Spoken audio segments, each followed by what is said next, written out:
Global star Ram Charan, creative director Shankar కాంబినేషన్లో తెరకెక్కిన game changer జనవరి 10న ప్రేక్షకుల ముందుకు వచ్చింది. ఎప్పుడో విడుదల కావాల్సిన ఈ సినిమా అనేక అడ్డంకులను దాటుకుని సంక్రాంతి కానుకగా గ్రాండ్గా విడుదలైంది. ప్రస్తుతం కలెక్షన్స్, రికార్డుల ట్రెండ్ నడుస్తుండటంతో గేమ్ చేంజర్ ఎలాంటి సంచలనాలు సృష్టిస్తుందోనని ట్రేడ్ పండితులు ఉత్కంఠగా ఎదురుచూస్తున్నారు. అల్లు అర్జున్ హీరోగా, సుకుమార్ దర్శకత్వంలో తెరకెక్కిన పుష్ప 2 ది రూల్తో గేమ్ చేంజర్ను పోల్చి చూస్తున్నారు. మెగా అభిమానులు, అల్లు అభిమానులు, విశ్లేషకులు కూడా సినిమా గురించి రకరకాల విశ్లేషణలు చేస్తున్నారు.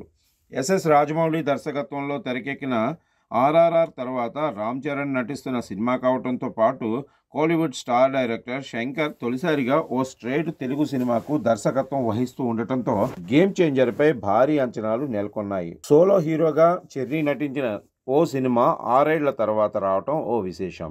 గేమ్ చేంజర్లో రామ్ చరణ్ సరసన బాలీవుడ్ ముద్దుగుమ్మ కియారా అద్వానీ హీరోయిన్గా నటిస్తుండగా అంజలి, ఎస్జే సూర్య, శ్రీకాంత్, సునీల్ ఇతర ముఖ్య పాత్రలు పోషించారు. శ్రీ వెంకటేశ్వర క్రియేషన్స్ బ్యానర్పై దాదాపు 450 కోట్ల భారీ బడ్జెట్తో గేమ్ చేంజర్ నిర్మించారు దిల్ రాజు. భారీ అంచనాల నేపథ్యంలో game changer pre release business ఓ రేంజ్లో జరిగిందని ఫిల్మ్ నగర్ టాక్. నైజాంలో 43 కోట్లు, ఆంధ్రాలో 75 కోట్లు, సీడెడ్లో 25 కోట్ల రూపాయల మేర బిజినెస్ జరిగినట్లు సమాచారం. మొత్తంగా ఒక్క ఆంధ్రాలోనే ఈ సినిమా 100 కోట్ల మేర బిజినెస్ చేసుకుంది. ఇక నైజాంతో కలిపి 145 కోట్ల రూపాయల బిజినెస్ను తెలుగు రాష్ట్రాల్లో దక్కించుకుంది గేమ్ చేంజర్. ఈ నేపథ్యంలో 150 కోట్ల రూపాయల షేర్, 300 కోట్ల రూపాయల గ్రాస్ వసూళ్లను ఈ సినిమాకు బ్రేక్ ఈవెన్ టార్గెట్గా నిర్దేశించారు ట్రేడ్ పండితులు. తొలి రోజు గేమ్ చేంజర్ ప్రపంచవ్యాప్తంగా 65 కోట్ల ఓపెనింగ్స్ను రాబట్టినట్లుగా ట్రేడ్ పండితులు చెబుతున్నారు. సంక్రాంతి సెలవులు, వీకెండ్ను దృష్ట్యా గేమ్ చేంజర్ మరింత పుంజుకుంటుందని విశ్లేషకులు ఆశాభావం వ్యక్తం చేస్తున్నారు.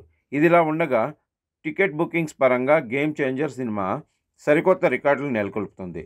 రామ్ చరణ్ మూవీకి ప్రముఖ Telugu booking app book my షోలో ఇప్పటి వరకు 1.3 మిలియన్ టికెట్లు అమ్ముడైపోయినట్లు చిత్ర నిర్మాణ సంస్థ ప్రకటించింది. జనవరి 9 వరకు బుక్ మై షోలో సేల్ అయిన టికెట్ల విషయంలో గేమ్ చేంజర్ టాప్గా నిలిచింది. ఈ సినిమాకు ఒక్క అడ్వాన్స్ బుకింగ్లోనే 6.40 లక్షల టికెట్లు బుక్ అయ్యి లిస్ట్లో టాప్లో నిలిచింది. తర్వాత రేఖాచిత్రం 79,000, ఏ జానీ హై దివానీ 43,000, ఫతే 29,000, పుష్ప 2 25,000, ముఫాసా 19,000, మార్కో 18,000, ఐడెంటిటీ 6,000.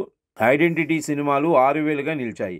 ఇక హిందీ టికెట్ బుకింగ్స్ విషయంలో జూనియర్ ఎన్టీఆర్, కొరటాల కాంబినేషన్లో వచ్చిన దేవరా పార్ట్ 1 రికార్డును గేమ్ చేంజర్ అధిగమించింది. దేవరకు హిందీలో తొలి రోజు 19,231 టికెట్లు అమ్ముడవగా గేమ్ చేంజర్ 60,131 టికెట్ విక్రయాలతో ఆ రికార్డును బద్దలు కొట్టింది.